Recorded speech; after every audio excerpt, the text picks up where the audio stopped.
Alrighty, everybody. Today we're going to talk about homicide victims. And again, since this is a pretty serious crime, probably the ultimate crime, we are not going to be too light about things. So I'm not going to make a lot of jokes and stuff. So anyways, let's jump right into it. So, luckily for us, homicide is on the decrease. Now, there is more homicide in the US than there is in Canada. However, Canada only comprises about a small percentage of the US population. Moreover, the Canadian population is also much more homogenous than that of the United States. So, it's not always fair to make direct comparisons between the US and Canada, but it seems as if Canada does have better policies in place in order to curb homicide, such as stricter controls on secondary gun markets. However, overall, we've seen a decrease in murder in the United States since the 1980s. We saw a lot of decreases in the 1990s, and that has continued on through to today. Yes, there's some fluctuations every now and then, but for the most part, we're on a downward trajectory. And there's many reasons for this. A lot of people think that the predominant reason is the technology that police has to their disposal. It's very difficult to get away with murder these days, especially with cell phones, videos being everywhere, and also DNA technology. I mean, you literally would have to shave your entire body and wear a latex suit if you're going to go commit a murder, and not ever say a bad word to any of your victims ever. So, like, getting away with murder these days is extremely hard because it's so easy to catch somebody, and a lot of jurisdictions will pour, like if a murder occurs, they will pour endless amounts of resources into solving that crime. So you are really up against it if you decide to commit murder, and therefore I would just not. Aside from the moral aspect that murder is absolutely wrong. But if you're just a 100% selfish person, it's not worth your time. So, surprise, surprise, look where most of the murder weapons, or what most of the murder weapons are. Yes, they're handguns, okay? Actually, you can curb mass murder by limiting access to assault rifles, but you cannot necessarily curb the overall gun crime problem in the United States by banning assault rifles, because most murders are committed with handguns, and when we look at the handguns that are used in murders, they're often used with cheap little pistols like the Taurus, the Caltex, those 38 specials, revolver 6-shooters. Most often when we look at gun crimes, on average, they shoot about 3 to 4 bullets. And so banning assault rifles is probably not the most efficient way of curbing overall gun crime or even overall homicide rates. However, if you want to make the impact of mass murders, which are relatively a small percentage of all murder, if you want to impact those numbers, then yes, banning assault rifles or severely restricting them or regulating them would make a difference. So it just depends on what you want, and that's the two different policies will impact crime rates. But for the most part in the United States, the reason why gun crimes, the reason why people are using handguns is they're cheap. They're also easy to buy, especially in about 26 of the United States. You can buy a gun on the secondary market without going through a federally licensed firearms dealer, meaning you don't have to tell the government that you've bought this gun, okay? There's also a rise in ghost guns that are occurring. and you can look this up on your own, but essentially it's when people send you separate parts, when you buy separate parts of a gun and then you assemble it, and there's usually no serial numbers attached to them. But if you want to reduce gun crime by about 2/3 or 67%, all you'd have to do is close the gun show loophole. Those of you who don't know what the gun show loophole is, the gun show loophole works as such. In 26 of the United States, you do not need to go through a federally licensed a firearms dealer to buy a gun, and so on the secondary market. So what that means is like, let's say I have a pistol and I want to sell this pistol. I can literally just go to the person who's going to buy it and say, hey, are you a felon? And they have to say to me, no. And I say, okay, cool, here you go. And I sell them the gun. That's it. We don't have to tell the federal government. We don't have to tell the police, nothing. I can literally just sell it to them like that. All my responsibility is to ask them if they're a felon, right? Now, in these other states, if you were to sell a gun, you have to go to a gun store, and the gun store owner, who is usually, or the worker or whatever, who is usually called an FFL, they will run a background check on the customer, and then they'll decide whether you can sell the gun to them or not, right? So now in 26 of these states, you don't have to do that. And so gun shows, the way that they work is that oftentimes, many people at these gun shows, these are private citizens who are showing off their gun collections to other people, okay? So let's say I'm walking into that gun show, and there's a person there who is showing us all 300 of their guns, and I say, hey, I really like that gun of yours. May I buy it? Well, we're in the state of Indiana, so all I have to ask you is, are you a felon? No, I'm not a felon. All right, here you go, buddy. That's it. That's called the gun show loophole. And we know that about 67% of gun crimes are committed with guns that are bought this way, right? So, and this is the problem, right, is that many gun rights activists, when you start talking about closing the gun show loophole, they start using this rhetoric that we're trying to take people's guns away. No, we're not. We're just trying to make it so that we don't sell guns to people who are going to use them for bad news bears, right?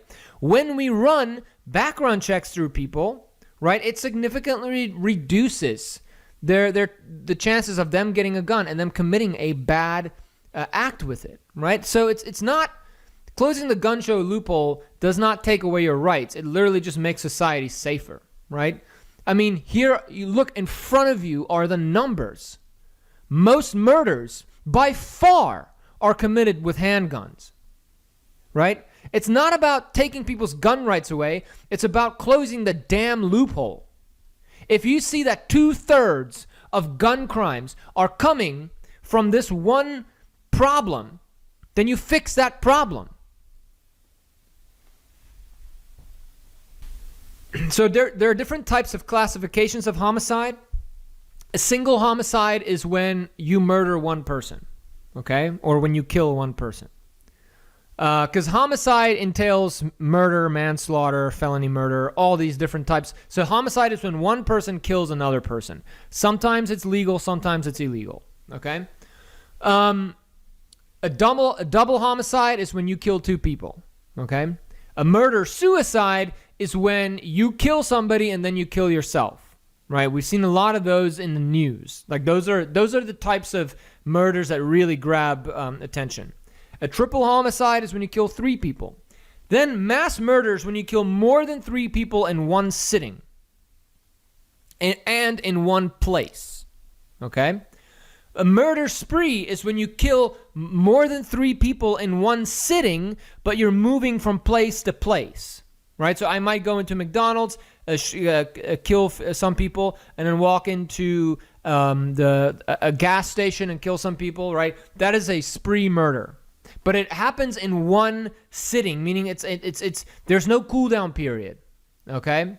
And then serial murder is when you kill as many people as you want, and then you cool down, like you stop, you're done, you go on with your life, and then later you come back again and kill more people, right? So serial murder involves killing cooling down, and killing again. And usually we refer to someone as a serial killer if they've gone through 2 or more of these killing and cooling down periods, right? So you kill somebody, you go on with your life, you kill another person, you go on with your life, and then you kill another person, and then you become a serial killer. So we've also tried to look at the characteristics of different murderers and try to typify them or put them in typologies, right? So we can see, what types of murderer, it helps with catching people, right? And so one of the most popular ways of looking at offender types is the organized and disorganized typology. I really like this typology because it gives you great insights about who the person is just by looking at their crime scene. For example, you might know a friend, or you might be that person. You get into their car and it looks like they have not cleaned out their car in 3 years. It's like every single piece of trash that they could have thrown out is in their car, right? And then you go to their house and you see their house is also kind of messy, right? You look into you might notice them doing their laundry and they're just throwing all their laundry in the same thing. They don't separate colors out, right? They might not have a nicely kept yard, okay? One thing that we know is that when people are disorganized in one aspect of their life, they're likely disorganized in other aspects of their lives, right? And so the same goes for killing. Killing is just another creative activity that you're a part of, right? So if you leave a crime scene that you've cleaned up, right? You've wiped things for fingerprints. You've done some. You were very careful with where and how you killed the person. You maybe took the body after you killed it and you took it somewhere else to dispose of it and cleaned up the primary crime scene, right? You're typically going to be a very organized person in other aspects of your life. You're likely going to have a very clean home, a very clean car. You're probably going to have a high degree of intelligence, good verbal skills, and a lot of the decisions you make in your life would likely be characterized by long-term thinking, okay? So a great example of an organized offender would be Dexter from the show Dexter, or the BTK killer. He was very highly organized. A disorganized killer is somebody who, very impulsive. They'll leave a very messy, bloody scene. Not a lot of cleanup. You might see a little bit of. You might see some poor attempts at cleaning up. A lot of emotion goes into it, and these people tend to also be very messy in other parts of their lives. Usually, if you have a suspect from a disorganized crime scene, and you're interviewing them, you might see cuts on their hands. You might want to take some samples from underneath their nails because they might actually still have some of the victim's blood under their nails, right? These people they're not very organized. They're not very clean. And so you will see those things in other aspects of their lives, right? So if you have a list of suspects, you have a list of 5 suspects, and you go and you just go knock on their doors to just quickly chat with them, and you look into their homes, you're like, 3 of those have very disorganized homes. Let's narrow down our investigation on these 3 people for now and see if we can find any new leads, right? So what this typology does is it looks at the type of crime scene the person leaves behind and then also other aspects in that person's life, right?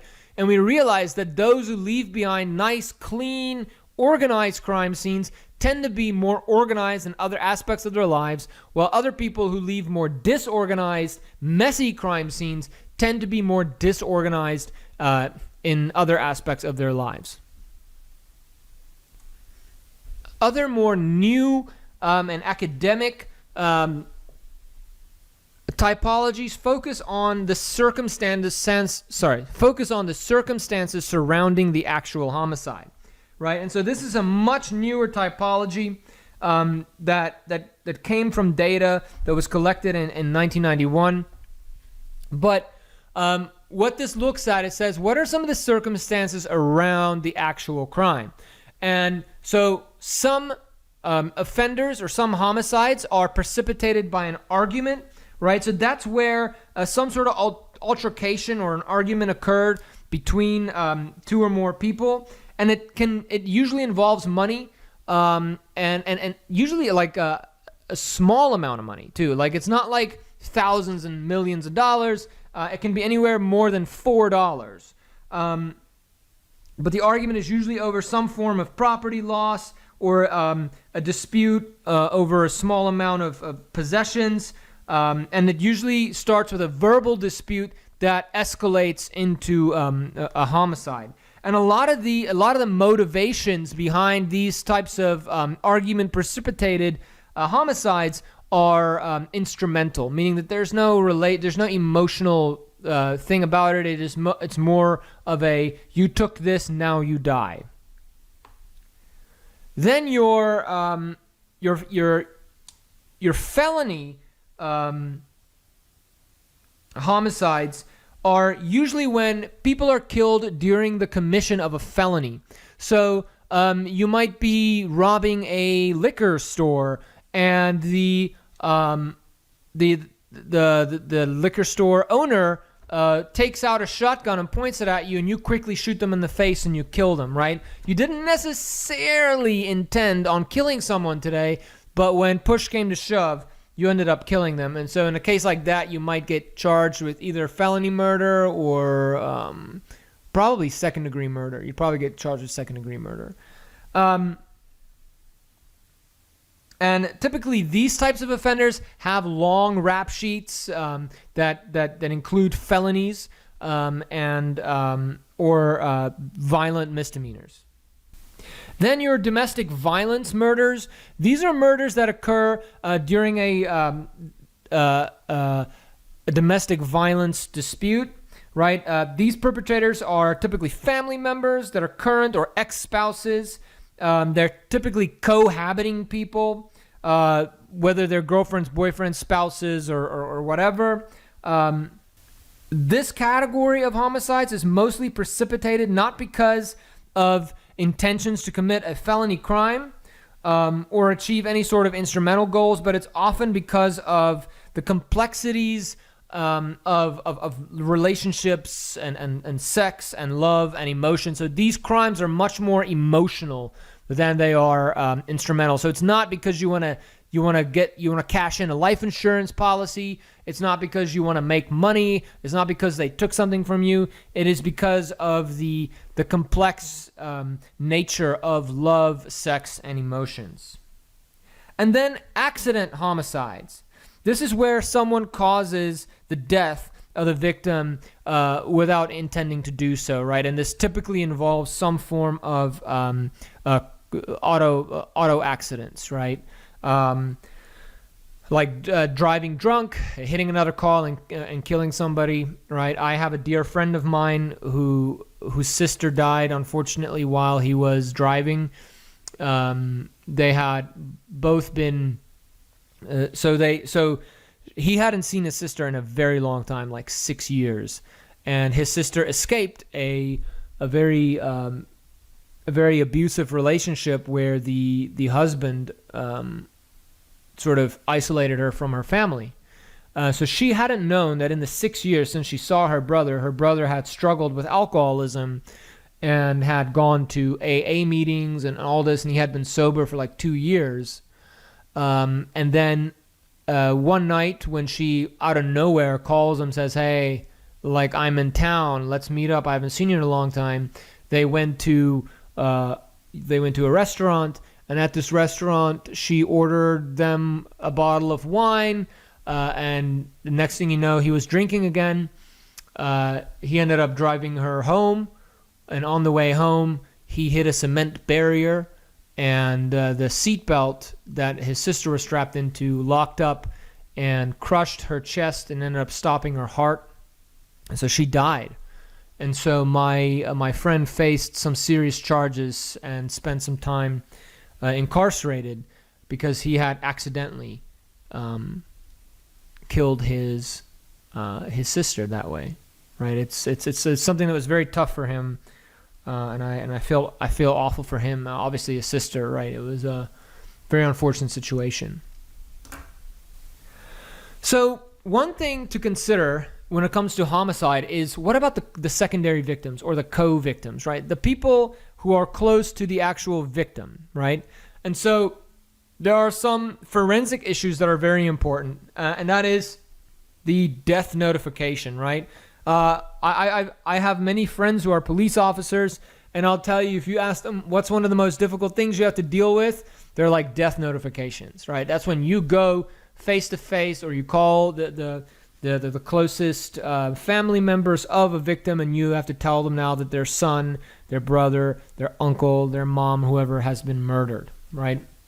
The problem is, right, is that it all happens really fast, right? You get this death notification, then you have to go and identify bodies, and you have to go, you have to find, turn over evidence that might be pertinent to the case, right? So it's like, you're not just dealing with the grief, right?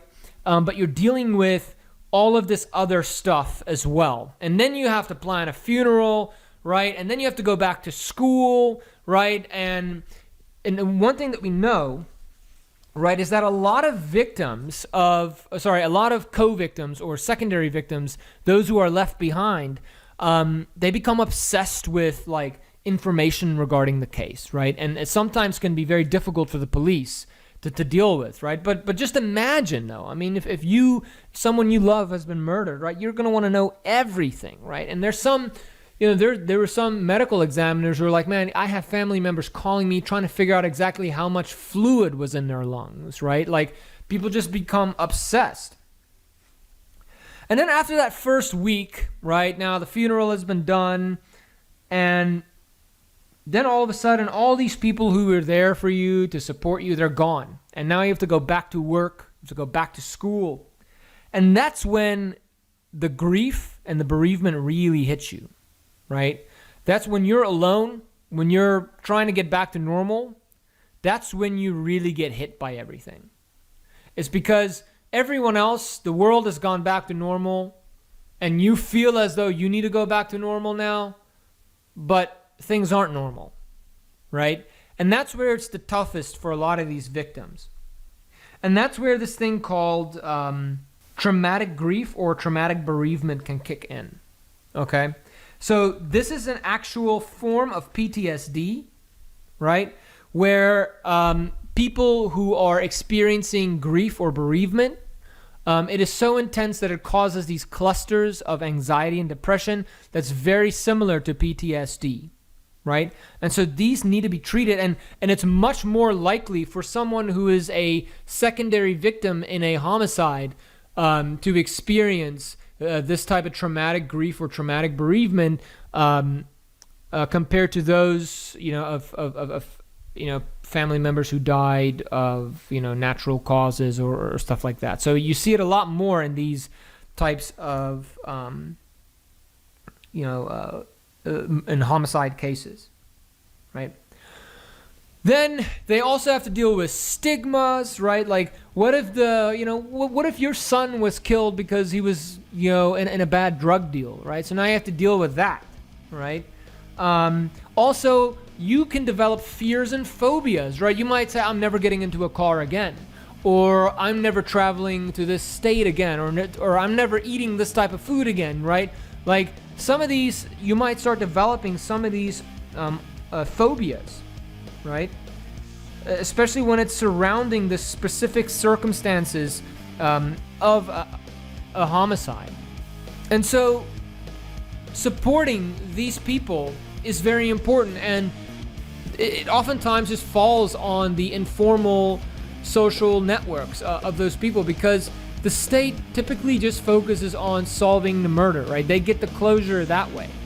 And after that investigation is done, right, you're sort of left to pick up the pieces.